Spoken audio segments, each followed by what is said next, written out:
Reports from committees. Prime Minister's questions. The Leader of the Opposition. Thank you, Madam. Honourable Prime Minister, would you kindly advise the reason or reasons for the non-renewal or non-extension of the shareholders' agreement between CL Financial and government? Prime Minister.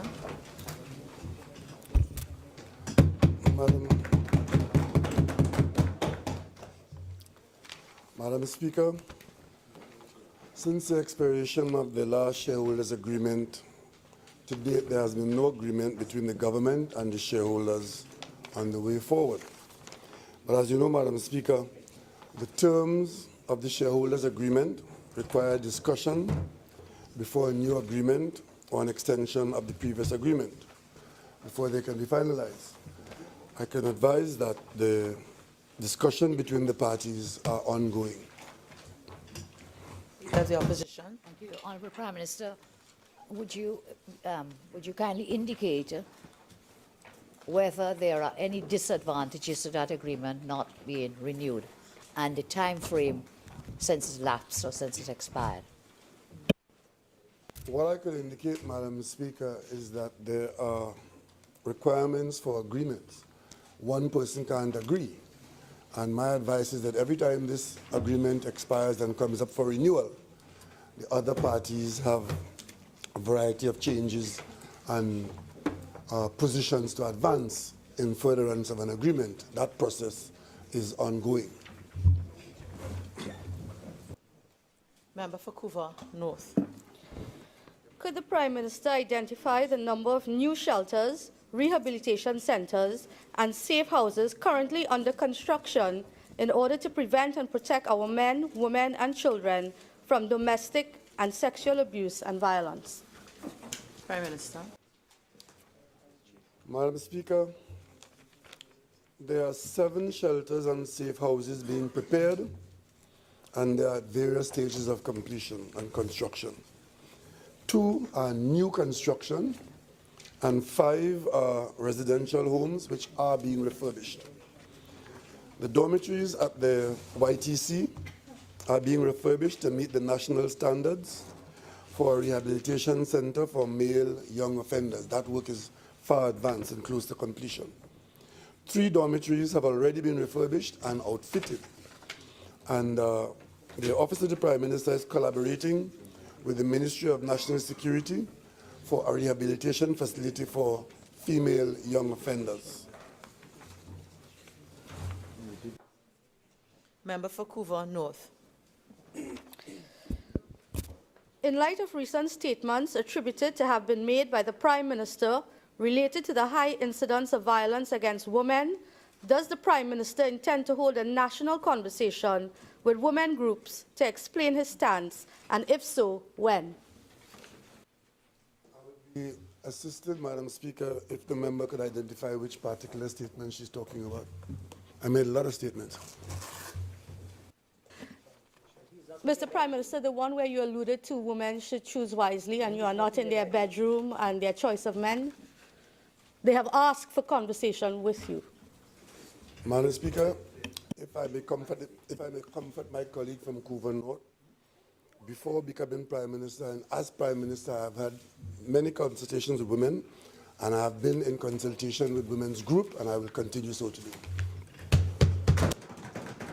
Member for Princestown. Thank you, Madam Speaker. To the Honourable Prime Minister.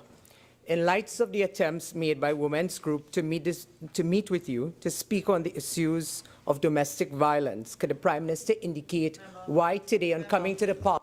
Member.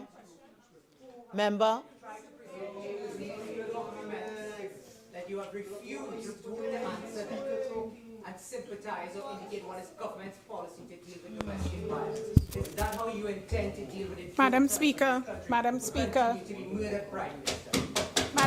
that is gross disrespect of the member opposite. Member for Princestown.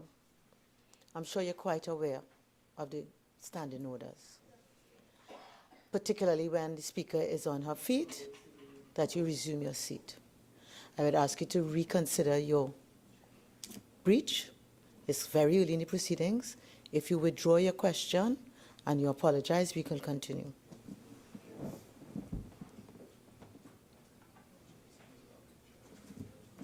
Member? Member, if you're rising, it will only be to apologize and take your seat. Speaker, I withdraw the question, but I find it very difficult Member. to apologize. Member, as I said, it's very early in the day. Let us please give this House the decorum it requires. So all I ask you to apologize and withdraw, and we proceed. Madam Speaker, I withdraw. Member for Couva North. Thank you, Madam Speaker. Could the Prime Minister inform this House what are some of the critical pieces of legislation he intends to introduce into the Parliament to address the exponential growth in domestic violence, especially against women in Trinidad and Tobago?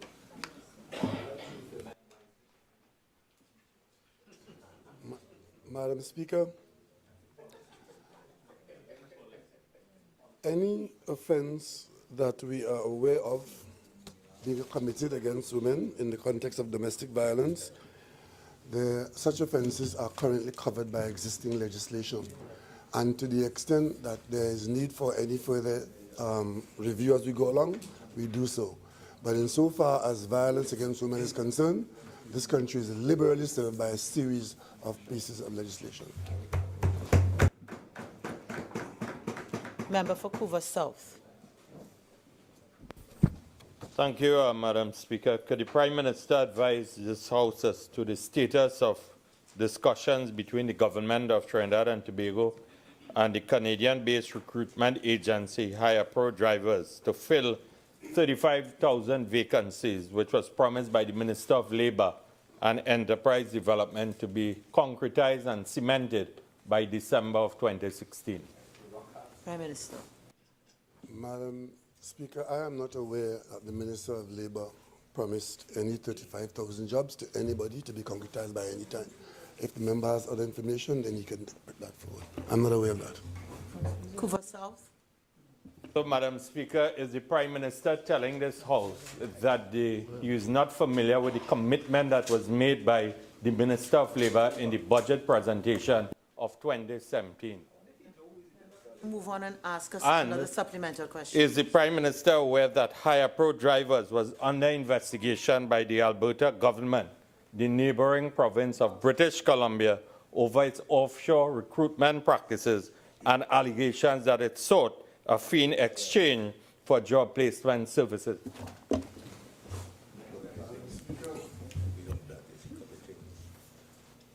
The first question I answered was a question about the Minister of Labour promising 35,000 jobs. I noticed the member drifted away from that and is now talking about the behavior of the company. I am not aware about the Minister of Labour promising any 35,000 jobs, and therefore I could not engage that question. And the following question about the behavior of the company, all I can say, Madam Speaker, is that the company is due here in short order for a discussion and possibly signing of an MOU. Member for Naparimo. Thank you, Madam Speaker. Given the spiraling crime rate, including horrendous murders, particularly against vulnerable women, could the Prime Minister inform this House if and how his government intends to address the urgent need to re-socialize our males as part of his crime prevention plan? Prime Minister. Madam Speaker, Trinidad and Tobago has a number of initiatives in the public sector geared towards socializing males, if I may gather, if I may use that phrase. And if I may outline some of them, which are programs in various ministries. There's the Citizen Security Program, which also works in collaboration with police youth clubs, coordinating the Hearts and Minds program to assist young males in becoming more responsible citizens. In addition to exposing them to sports and mentoring them in the arts and music. There's a cadet corps. We're training youth to be more disciplined and respectful.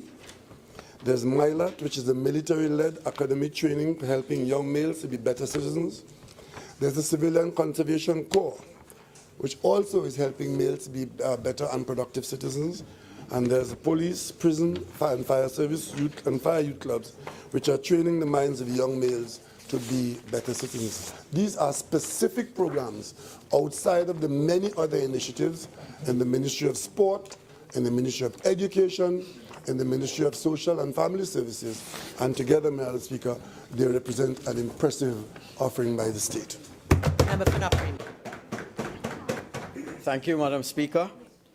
On reflection, Prime Minister, and given the budgetary cuts to MIPAT, MILAT, Civilian Conservation Corps, cadets, police youth clubs, YTEP, MIC, NESC, and CIRVOL, on reflection, would you say that the government acted not in the interest of this resocialization process that is necessary for males?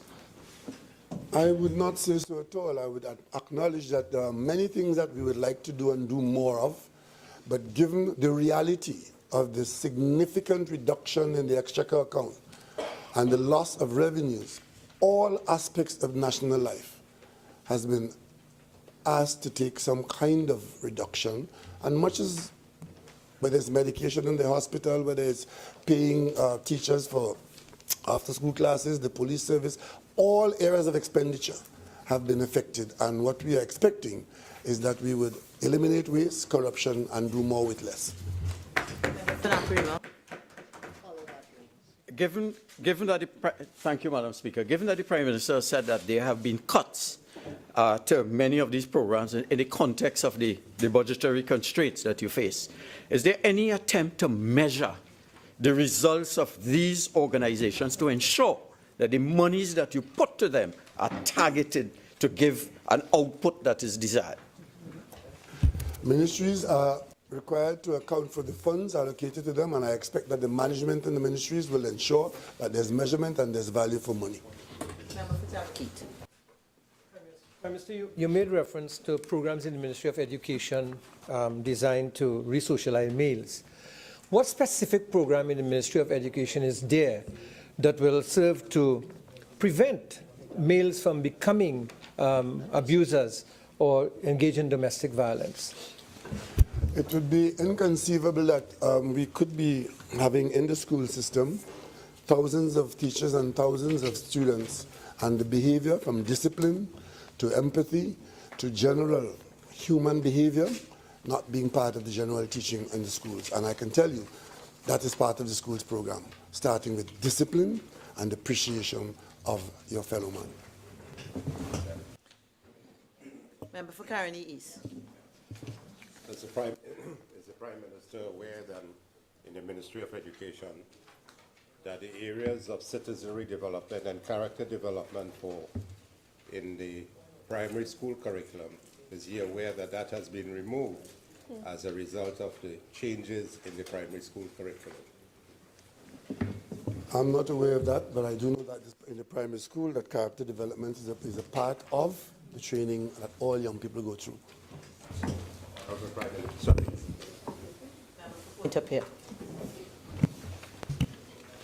Thank you, Madam Speaker. To the Honourable Prime Minister, could the Prime Minister state what plans, if any, the government has for the National Gas Company workers who have been and will be dislocated by the sale of the Teak and Pui gas compression platforms to Repsol?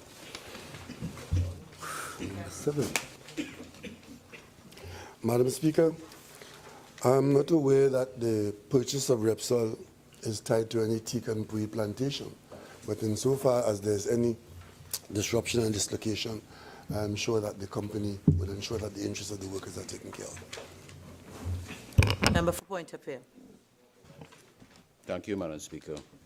Could the Prime Minister state whether there are plans to make changes to the investment portfolio of the pension plan of the National Gas Company, or whether such plans have already been effected?